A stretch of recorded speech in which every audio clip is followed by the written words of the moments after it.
While some people were surprised to see that Universal had reported that their domestic theme parks were down roughly 10 to 11% in the third quarter, I wasn't that surprised given the fact that I have talked about how Epic Universe is coming up early next year, and a lot of people may delay trips, but I wasn't really sure if that was a mainstream thought or anything along those lines. But we have an article here from Deadline that I think is going to kind of outline the same ideas here, so we're going to walk through this and then give some thoughts on it. So hi, I'm Jared with Capture the Magic, and again, we have an article here from Deadline that says Universal theme parks dip from post-COVID highs, but Epic Universe awaits, and fan enthusiasm is, quote, off the charts. It says NBC Universal parent Comcast reported lower numbers at its theme parks, which had vaulted to new heights post-COVID. Revenue fell nearly 10%, and earnings dropped 24% for the second quarter ended in June, they said on Tuesday. Disney stock plunged in May after exec warned of flattening growth in parks due to normalization of demand post-COVID. I don't know if I think that's not entirely true, but I'll go there in a second. While consumers continue to travel in record numbers and we are still seeing healthy demand, we are seeing some evidence of a global moderation from peak post-COVID travel, the company said. Disney, currently in the midst of a massive parks spending spree, reports its June quarter numbers next week. I think that's what they would like to say. I think a lot of this is the economy. I mean, obviously, like, inflation's up. People took a lot of their trips that, what do they call it? Revenge travel that was already taken.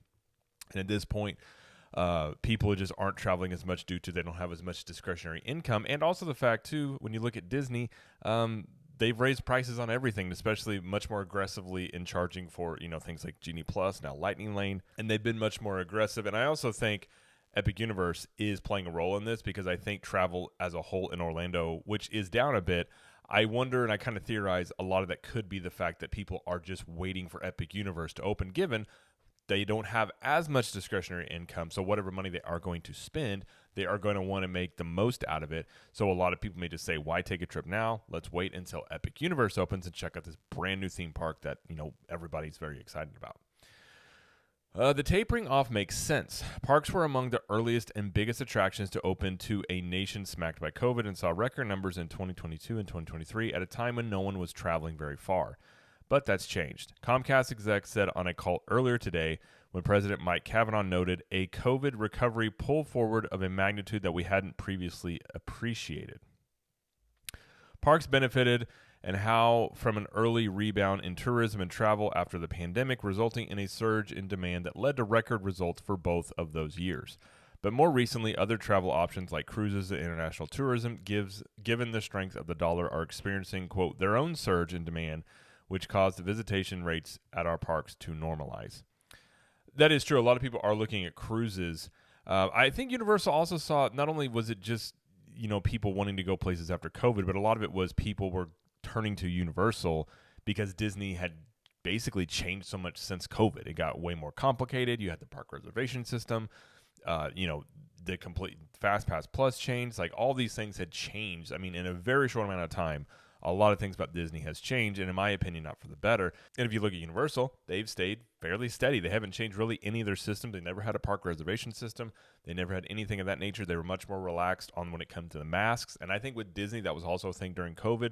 They were very strict on the masks, where Universal basically just took the approach and saying, hey, maybe it's recommended, you can wear them, but we're not going to require you to wear them, and we're not going to, have our employees go around and yelling at you to put a mask on like you're a child. So I think that's something that played into this as well. But I really think right now it's more economic than anything. And also combining that with Epic Universe coming up, I think that does play quite a bit of a role. It says the timing of domestic attractions was also a factor. Year-on-year comps in quarter two were tough for Universal Studios Hollywood as it lapped the first full quarter of Super Nintendo World, which opened strong in early 2023. Orlando was lighter in advance of next year's debut of Epic Universe, which features 5 immersive lands. Its designs are generating major interest, and a recently opened Epic Universe Preview Center in Orlando has seen off-the-charts foot traffic and guest enthusiasm, Kavanaugh said. We look forward to Epic Universe having a meaningful impact on attendance, longer visits, and higher per-cap spending, he said, and Comcast still views parks as a terrific long-term growth business for us. Epic Universe, which had originally been slated to open this year but was delayed by COVID, will be the first big built-from-the-ground-up theme parks to rise in the U.S. in decades. The lands include Celestial Park, the first world visitors encounter that serves as a portal to the other four, the Wizarding World of Harry Potter, Ministry of Magic, Super Nintendo World, How to Train Your Dragon, and Dark Universe. So that's enough for a week-long vacation destination, Universal is hoping. And they go on to say the last new attraction at Universal Orlando was Velocicoaster in 2021, which isn't true because they just opened DreamWorks Land.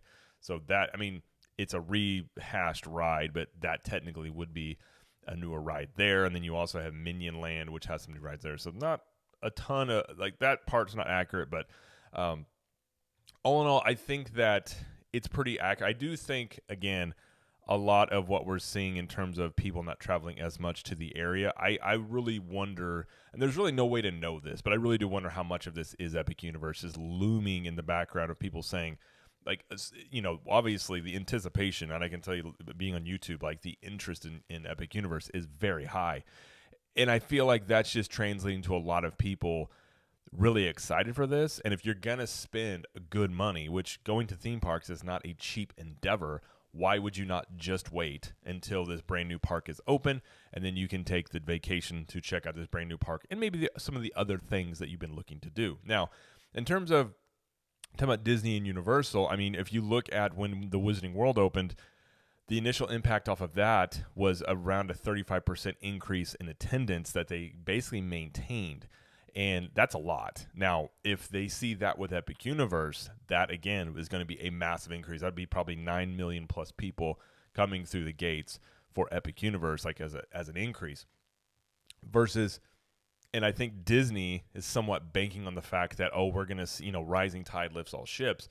But given the fact now that Universal is really trying to get people to choose between them and Disney, I don't necessarily think Disney will see anywhere near that type of increase, given they really, by the time Epic Universe opens, they're not going to have any new attractions per se that are, you know, going to be like, oh, we need to go check that out. There's some stuff that some people will want to go do, but I really feel like a lot of people may just do the inverse of what they used to do, which they used to go to Disney and then they would add on 1 or 2 days over at Universal Studios. I feel like what you could start seeing are a lot of people going for a week over at Universal Studios and adding on maybe a day at Magic Kingdom or a day over at another park and just adding on a Disney vacation, kind of what they used to do with Universal Studios. But we'll have to wait and see on that. But I just wanted to go through this article because it kind of outlines a little bit what I had been saying, and I think that that's probably something that Universal has understood.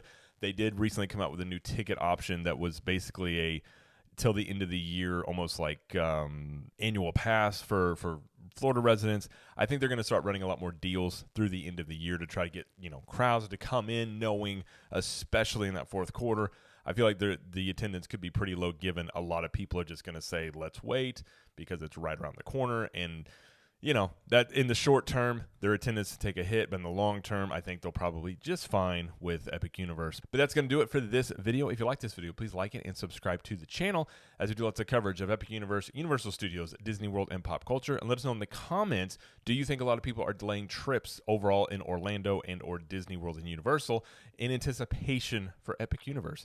And until next time, we will see you in the parks.